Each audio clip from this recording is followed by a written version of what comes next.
Hey, kids, what is up? Welcome to Tom Clark Reviews, the only quick hits pop culture review show with a guy named Tom Clark that looks like this, wearing this, and saying stuff. Before we get started here today, do me a favor, hit like, subscribe, and turn on those notifications so you don't miss any future content from Boink Studios.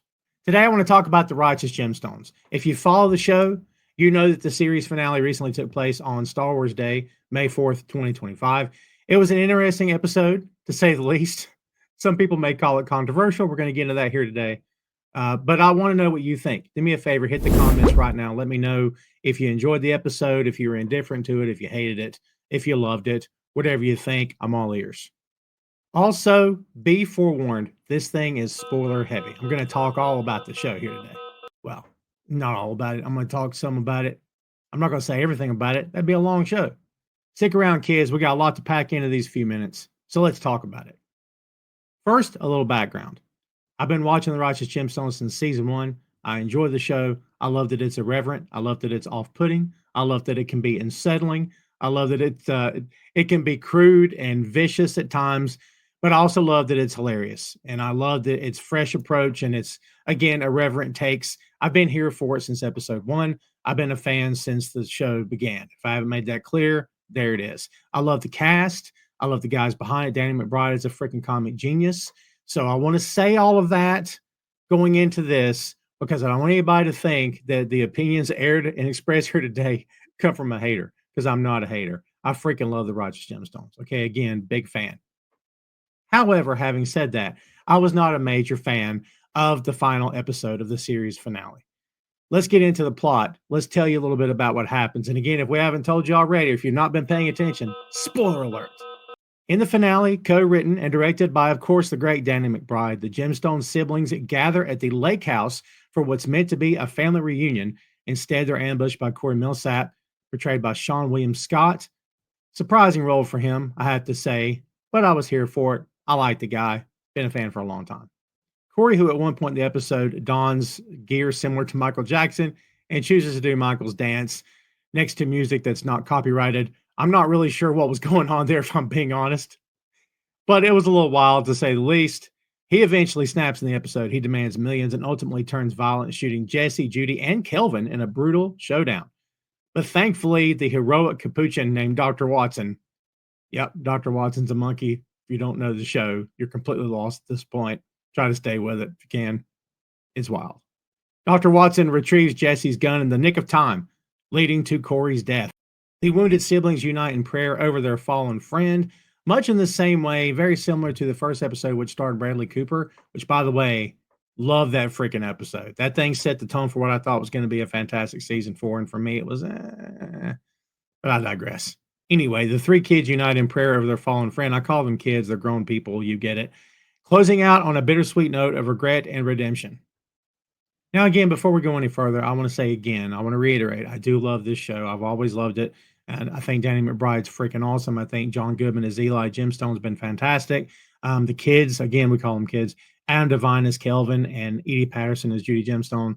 Again, the center, the focus of this show has always been the 3 of them kind of going at it, snapping on each other. It's been fun to watch. And again, they've been the focus of the show. But for me, season 4, the way they've been snapping on each other at any given time, it kind of felt like, all right, we need to write a scene where the kids are just going off on each other and action. I'm like, all right, great, but where do we go from here, right?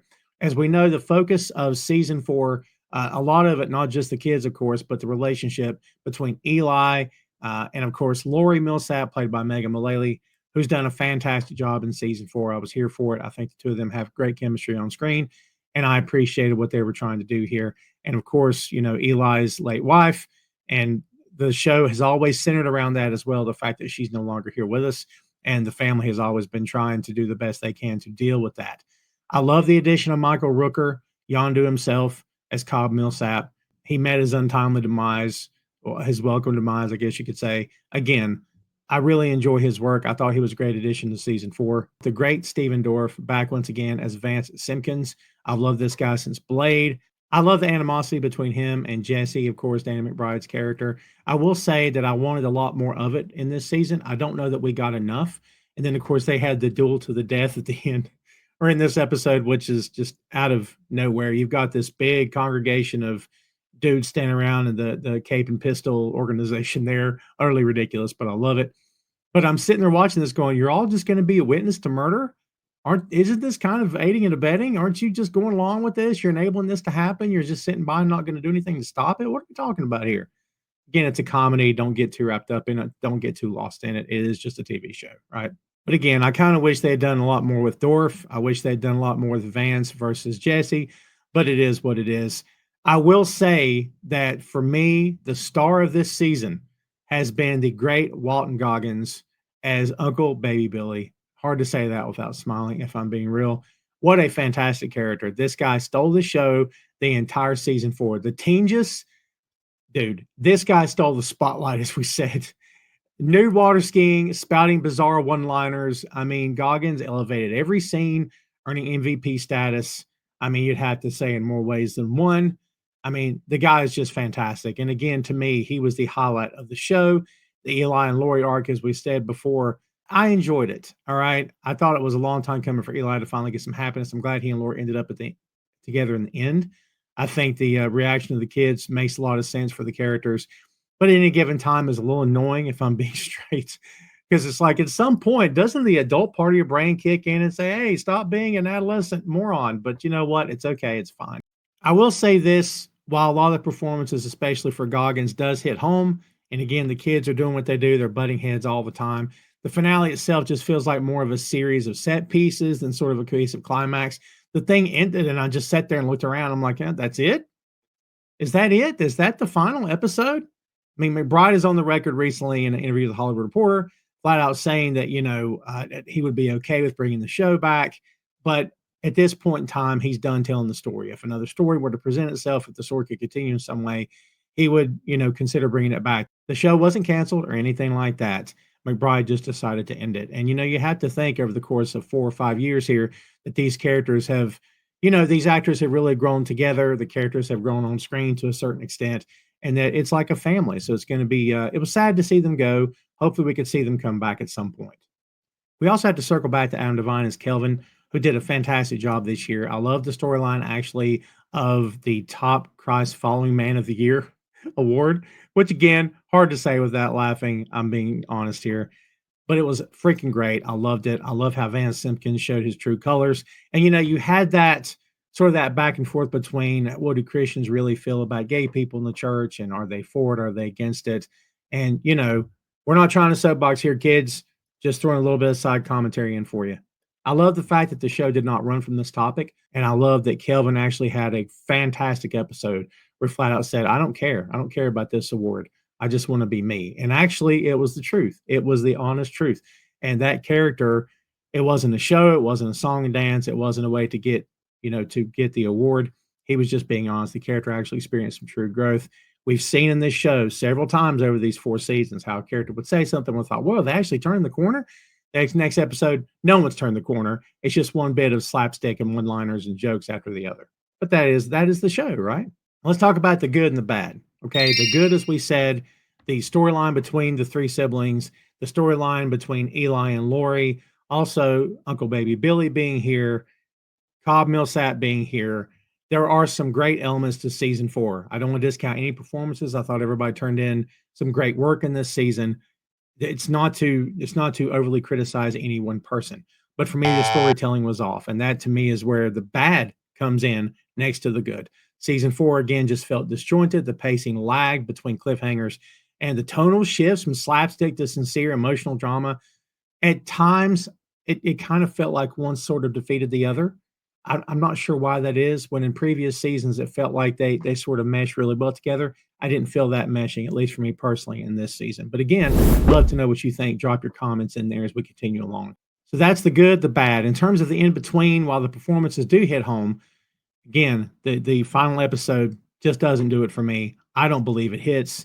I enjoyed seeing them trying to bring it back home and trying to round this out to a satisfying end.